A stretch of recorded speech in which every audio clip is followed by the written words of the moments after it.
सुबह की नई किरण आपके लिए ढेर सारी खुशियां लेकर आए। विद्यार्थियों, सुप्रभात। हिंदी की कक्षा में पुनः आपका स्वागत है। विद्यार्थियों, आपको मैंने अपनी पिछले वीडियो में अरुण कमल जी द्वारा रचित कविता खुशबू रचते हैं हाथ के प्रथम और द्वितीय पद्यांश की प्रसंग से व्याख्या समझाई थी। आज हम उसी अध्याय के आगे के भाग को मैं आपको उस संबंधी जानकारी दूंगी। आइए आरंभ करते हैं। खुशबू रचते हैं हाथ। गंदे कटे फटे हाथ, जख्म से फटे हुए हाथ, खुशबू रचते हैं हाथ, खुशबू रचते हैं हाथ। जख्म मीन्स घाव। कवि ने खुशबू की रचना करने वाले गरीबों के जीवन की सच्चाई की गहरी व्यंजना व्यक्त की है। इन गरीब मजदूरों की इस दयनीय दशा का वर्णन करते हुए कवि हमें यही समझाने की कोशिश कर रहे हैं कि काम की अधिकता से, यानी कि काम करते करते, यानी कि कहने का भाव यह विद्यार्थियों की काम अधिक होने के कारण उनके जो हाथ हैं वो पूरी तरह से कट चुके हैं, जगह जगह से फटे हुए हैं, लेकिन वो फिर भी काम करने के लिए मजबूर हैं, अर्थात विवश हैं। यानी कि उनके हाथों पे बहुत सारे जख्म भी हो चुके हैं काम करते करते, लेकिन अपना पेट भरने के लिए वो काम करने के लिए मजबूर हो जाते हैं, यानी कि बेबस में होकर वो कार्य करते रहते हैं।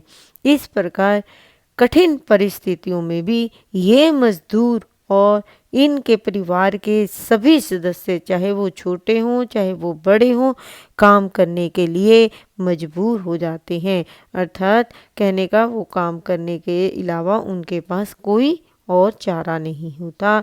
यही हाथ जो चारों तरफ संसार में सुगंध फैलाते हैं, वो व्यक्ति जो है गंदगी भरा जीवन ही व्यतीत करते हैं।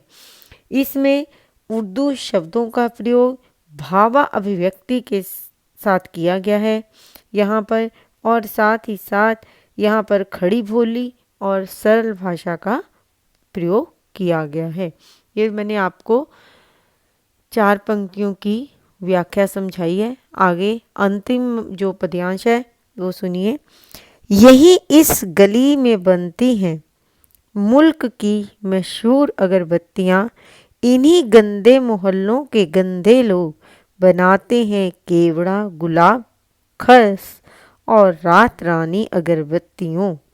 दुनिया की सारी गंदगी के बीच दुनिया की सारी खुशबू रचते हैं हाथ, खुशबू रचते हैं हाथ, खुशबू रचते हैं हाथ।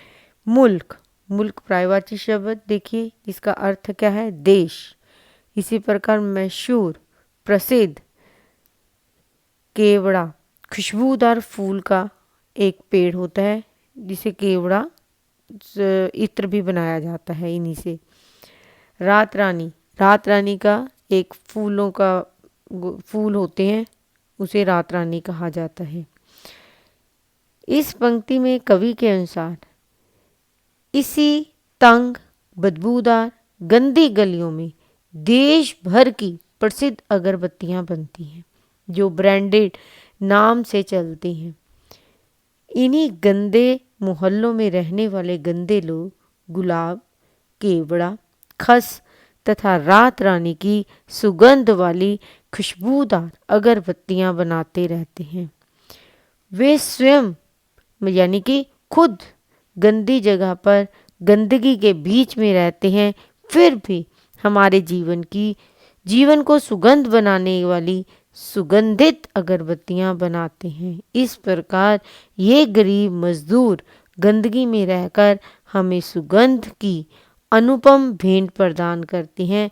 विद्यार्थियों, यानी कि गंदगी में रहकर ये ऐसी ऐसी अगरबत्तियों का निर्माण करते हैं जो हम बाज़ार में जाकर ब्रांड के नाम से खरीदते हैं, लेकिन हम में से कोई भी ये नहीं जाने पहचानता कि ये कैसे बन के आती हैं।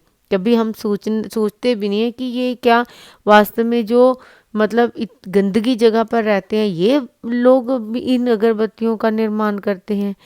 यानी कि हमें अपने देश के ऐसे गरीब और मज़दूर लोगों के साथ भी प्यार करना चाहिए, ताकि हमें एहसास हो कि इनके द्वारा जो चीज़ बनी हुई है हम खरीदते हैं, उनकी खुशबू हमें अच्छी लगती है, परंतु हमें उन लोगों को देखकर हम उनसे नफ़रत करना लग जाते हैं। हमें ऐसा नहीं करना चाहिए। इस पंक्तियों में कवि हमें यही समझाने का प्रयास कर रहा है। इसका शिल्प सौंदर्य, इसमें गरीब मजदूरों की दयनीय दिशा तथा उनकी कर्मठता का अनूठा चित्रण देखने को मिलता है। यहाँ पर भी खड़ी बोली का प्रयोग किया गया है, साथ ही सरल शताब्दी का भी प्रयोग हमें सशक्त रूप से देखने को मिलता है। यंत्र तंत्र उर्दू शब्दों के प्रयोग से कविता के सौंदर्य में वृद्धि होती है। वर्णनात्मक तथा चित्रात्मक शैली का प्रयोग यहाँ पर स्पष्ट रूप से दिखाई देता है। विद्यार्थियों, ये तो थी आज मैंने आपको इस खुशबू रचते हैं हाथ के अंतिम और द्वितीय पद्यांश की व्याख्या समझाई है। आशा है कि आपको ये अच्छी तरह से समझ में आ जाएगी। और इसके कल के वीडियो में मैं आपको इसी अध्याय से संबंधित प्रश्न उत्तरों के बारे में जानकारी दूंगी। घर रहें, स्वस्थ रहें। धन्यवाद।